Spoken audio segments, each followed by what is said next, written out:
Hello and welcome to Labor Talks. I'm your host, Laurie Gruber.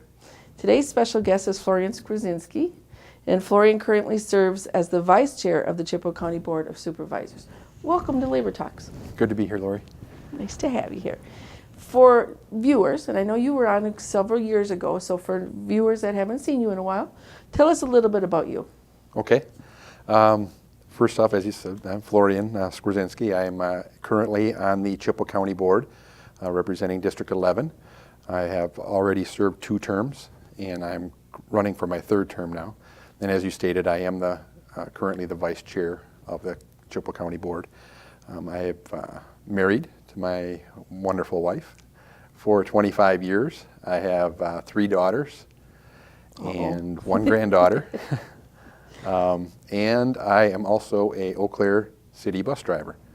I've been doing that for 19 years, and we are represented by a union, the Amalgamated Transit Union, and I serve as the Secretary-Treasurer for our local union. And you're also a delegate to the Labor Council, correct? Yes, I'm also a delegate to the local Labor Council. From Chippewa County, which is good when we all merge together. That's one of the counties we picked up. Remind everyone, as a current Eau Claire City transit bus driver, what challenges do you face every day? Well, I think the biggest challenge that we face every day is probably the challenge of time. The way the bus systems are set up, we try to maximize the number of miles that we drive so we can maximize the distance that we can get in a route to pick up the most people.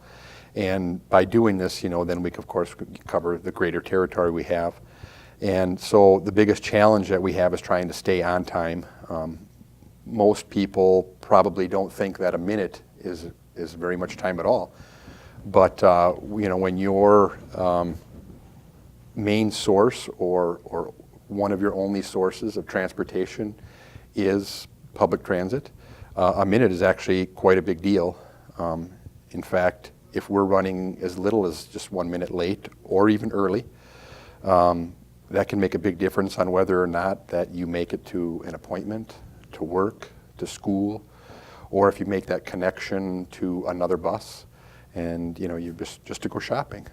So a minute is quite a bit. In fact, if I were to ask you to start walking and walk 1 minute down the road, 1 minute down the block, and I come along with the bus and I'm 1 minute early, guess what, Laurie? I missed the bus. You missed your ride. That's correct, yep.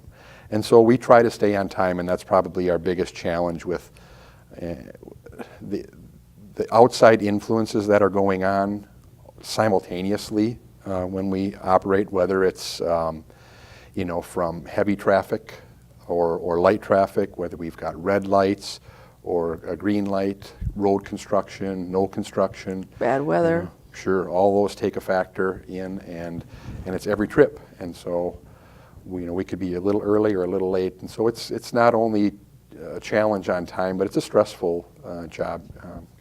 And everyone at Eau Claire Transit takes a great pride in their job, and so we try to keep the system running smoothly and on time as much as possible. Plus, if someone misses the bus in these sub-zero temperatures and has to wait for the next one, can be pretty dangerous for them, for their health too. Absolutely.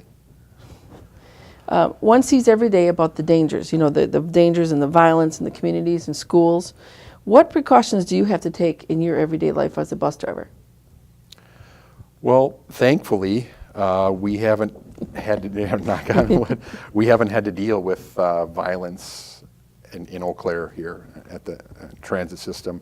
That's not to say, that we're not, constantly keeping our eyes out and seeing for any suspicious activity, or at any time a violent situation could arise.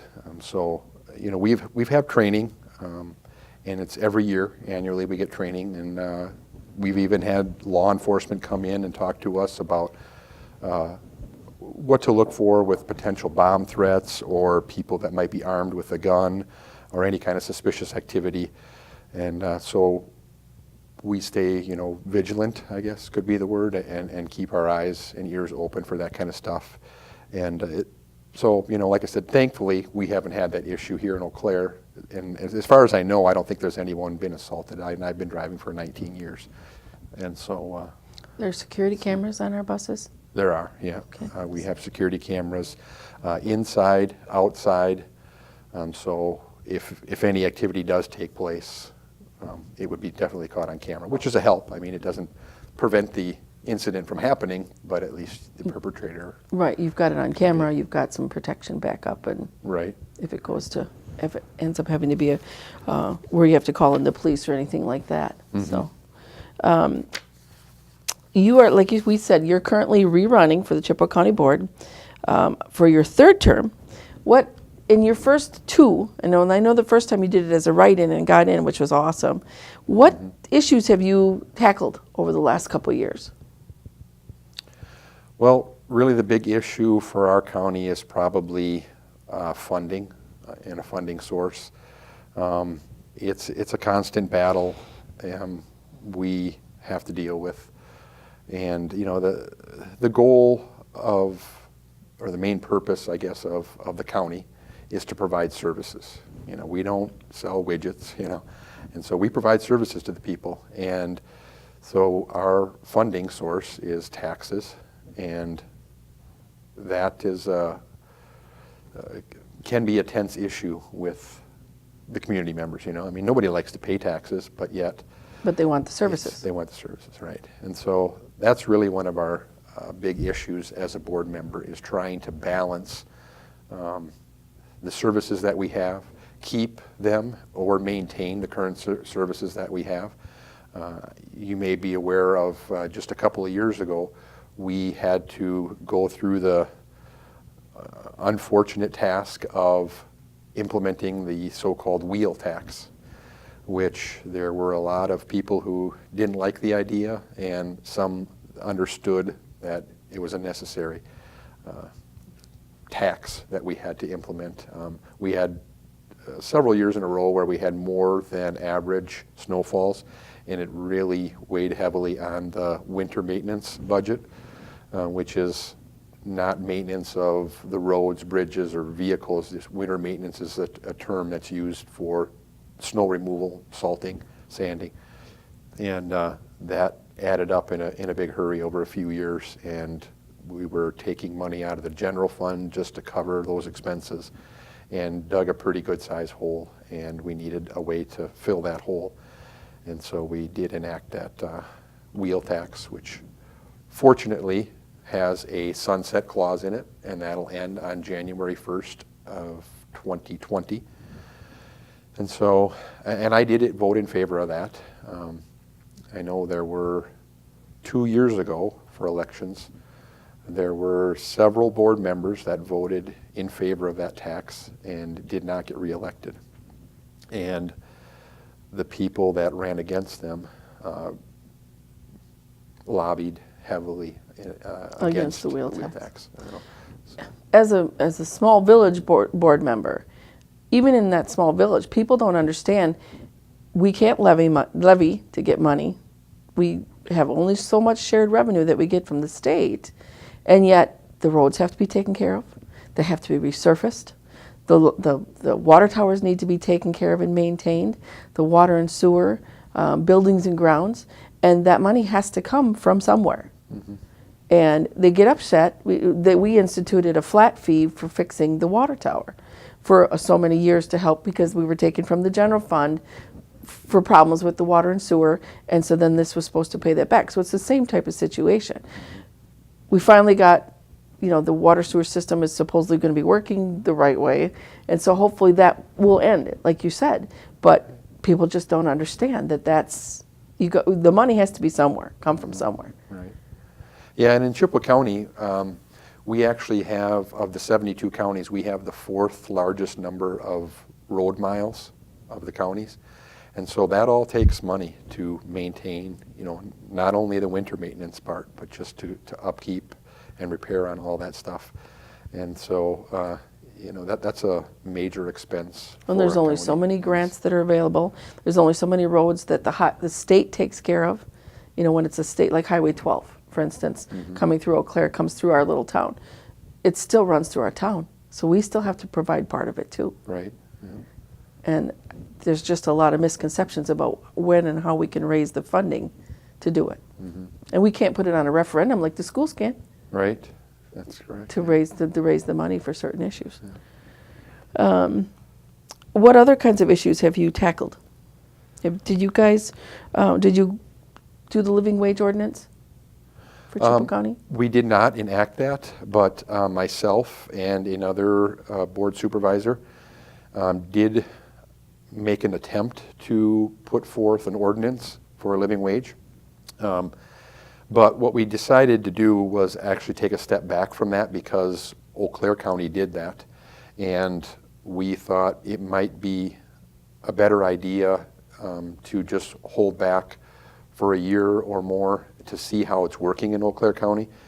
Because although the living wage is a great idea, and I'm all in favor of it, it's a wonderful idea, when the county imposes an ordinance like that, or I shouldn't say imposes, that's enacts.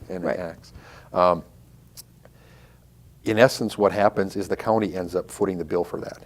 Because if the ordinance reads that anyone who does business with the county must provide a specific wage for their employees, then what happens is Company A or Company B isn't going to generally eat that cost. They're going to, when they put out for bids with the county, they're going to increase the cost of their bids. And so in actuality, the county will probably end up covering most of the cost of that living wage. And as we just talked about a little bit ago, we all know how budgets are just... Don't have the funding. Yeah, and so we, I and a fellow supervisor are definitely in favor of such a proposal. But like I said, we decided to just hold off on that until we could see how it's working for Eau Claire County, and then go forward from there.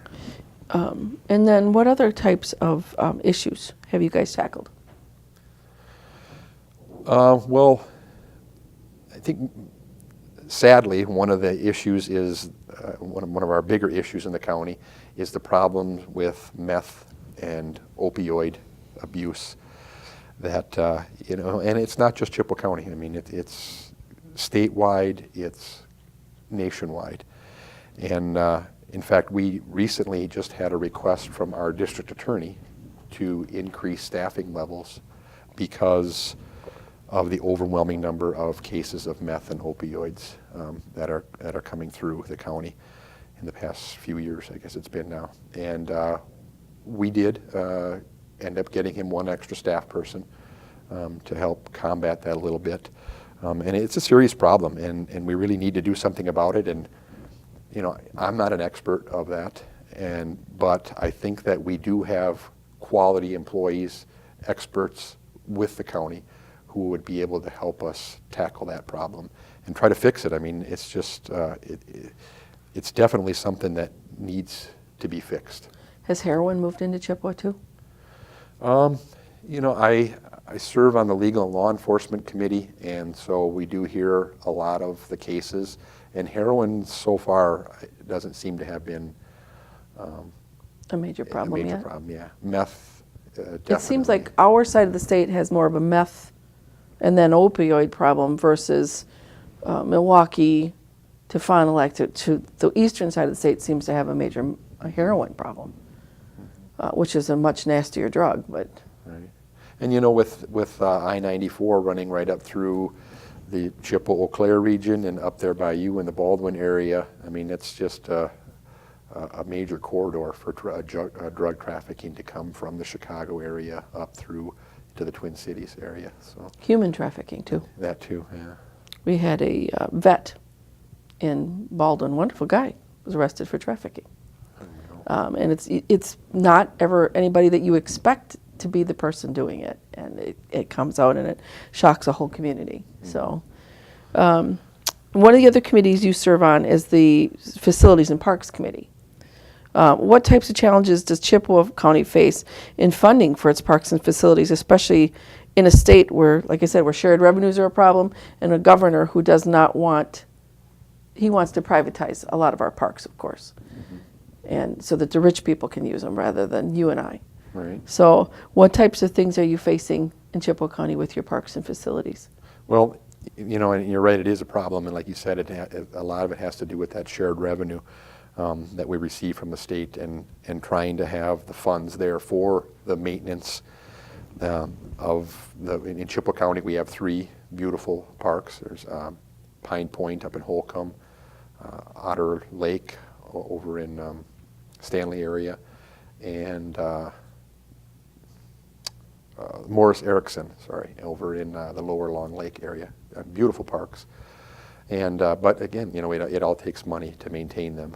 And as you said, that committee that I sit on is called the Parks and Facilities, and so that brings into all of the buildings for Chippewa County, which, you know, the main building is the courthouse itself. That's where most of the county business takes place, is in the courthouse there, and so. You know, we have issues there that need to be addressed with trying to do upkeep on security, which is a big issue right now. Trying to secure the courtrooms, protect child services, even so much as planning and zoning. It's amazing the number of distress calls that come in for the planning and zoning area of the courthouse, where people are upset about the taxes that they pay, you know, or a zoning issue with, you know, a big CAFO coming in or something like that, you know, the big farms. But people get upset at times about it, and the employees feel threatened, and so we're working on security. But that all takes money, and a lot of it. We in Chippewa County have the 0.5% sales tax, and thankfully, people before me that were there were able to enact a statute so that the portions of the sales tax go directly towards capital improvement projects. And so every year when we go through the budget, we know exactly, or not, I shouldn't say exactly, because obviously taxes can vary, but we know approximately what we have in our budget. And so then that money gets divided up into capital improvement projects that we have. And, you know, the courthouse is a big one in the security there. Another big project we've been working on is new radio towers for protective services. You know, Chippewa County is a large county, and there are areas of the county where service is not that great. So when law enforcement is out for that meth problem that we have, or opioid problem that we have, or whatever it may be, there are sections of the county where the service is not quite so good, so they end up almost being blind out there. They don't have any communication with the dispatch and what's going on. So the goal is to improve that, and that'll affect like the sirens too for emergency, like for tornadoes and things like that too. Then, right? Yeah, We'll be on those same towers. And it's all switching over to digital, so that we'll be ready for the future. You know. So because everything is already starting to switch over to digital, which is a much better frequency to run across, and so yeah. Well, and being on the law enforcement committee, I know one of the challenges we have too in our municipality is the cost of the fleet, the cost, the insurance, and the cameras inside of it, and the whole total security and the computers inside of them. Mm-hmm. And I would imagine as a county, it's a much bigger problem yet than the small municipalities. Mm-hmm. Yeah. And it's like, where do you raise the money? You know, and it's easier to say, well, we're going to put this much money aside every year, so that when we need a new car, we can draw from that fund. Right. But then the person who's doing the budgeting is like, okay, there's that much money sitting in that account, and we've got this thing over here that needs to be done. And it's just switching them around. And our administrator keeps reminding us, it's all in the same pool. I just have to switch it by numbers. I don't want them taking from the car pool and putting it on roads. It needs to stay in that car pool so that when we need that new car, it's there. You know, so I'm sure that's a major challenge for the county as well. you know, especially when you're looking at, I got to upgrade this street, I got to upgrade this building. Sure, and it can become a shell game, basically, you know, but you really, budgeting is key to that. I mean, you have to stick with a budget and look forward. When we do our capital improvement forecast, it's for 5 years out. And so, you know, we try to stay ahead of that. When I say we, I shouldn't say we. I mean, we have great staff there, and they, you know, put forth the budgets, and then we review them on a committee level before they get to the full board for a vote. But yeah, I mean, that's a tremendous challenge, is trying to keep up with the expenses of replacement costs and all that stuff, because that all keeps going up too, you know. I mean, the squad cars that they bought 10 years ago are a little more expensive now. And being a transit worker, is there any chance of getting Metro Transit in Chippewa, in the city itself, and you know, like maybe up to, I don't know if up to Bloomer, but I mean, you know what I mean, further out?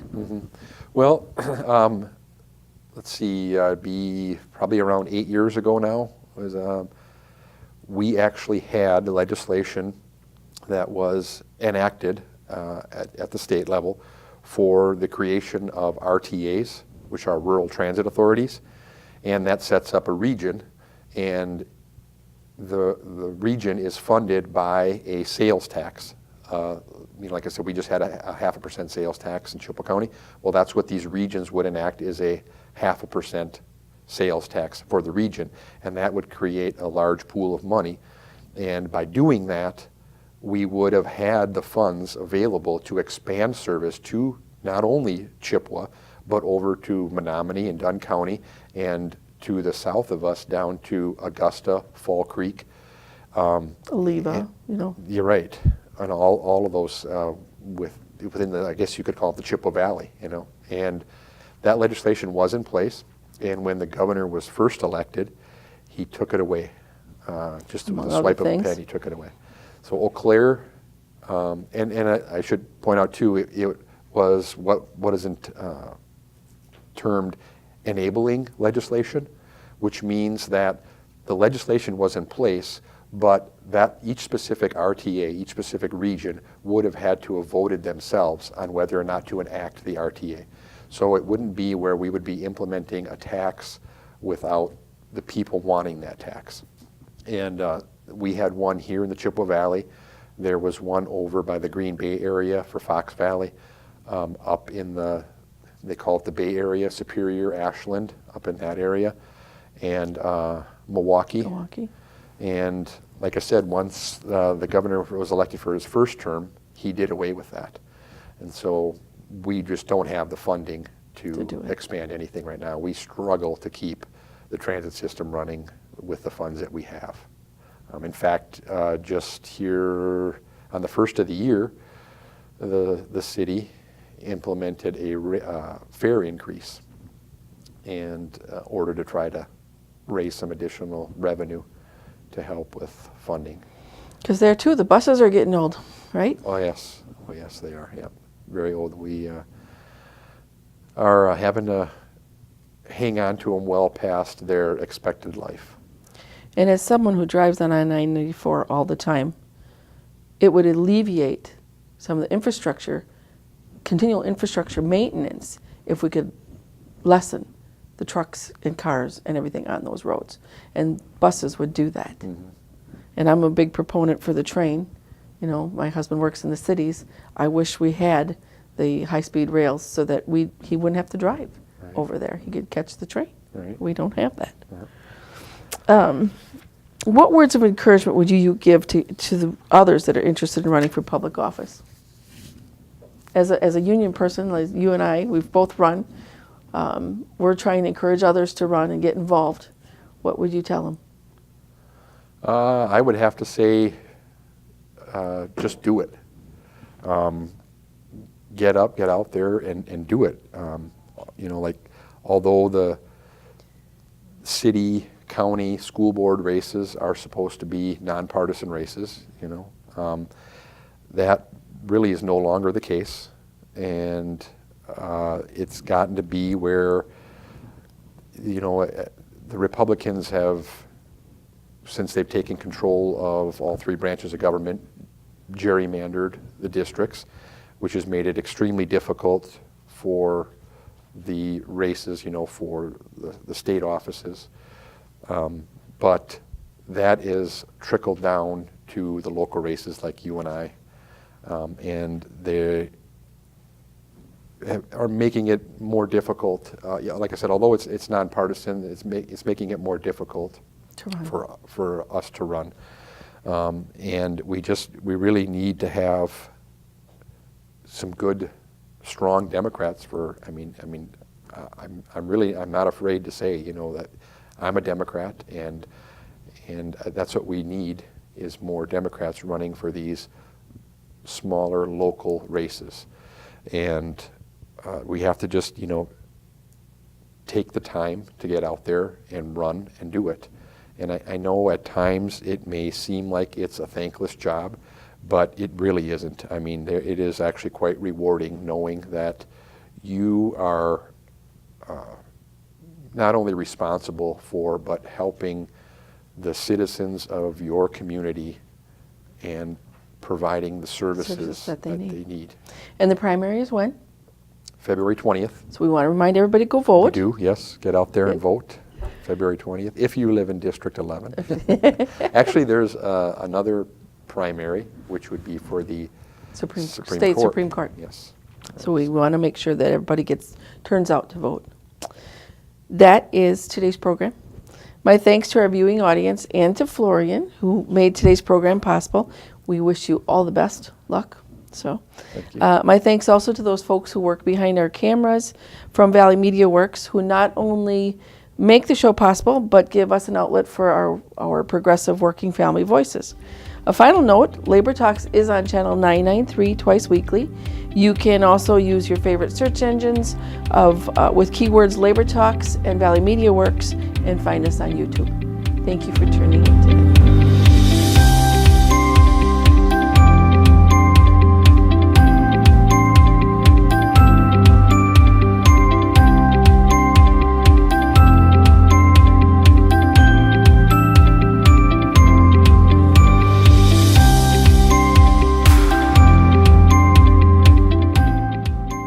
Television is made possible by continuing community support. If you would like to volunteer or make a donation, you can contact us by calling 715-839-5067 or on the web at www.cbctv.org.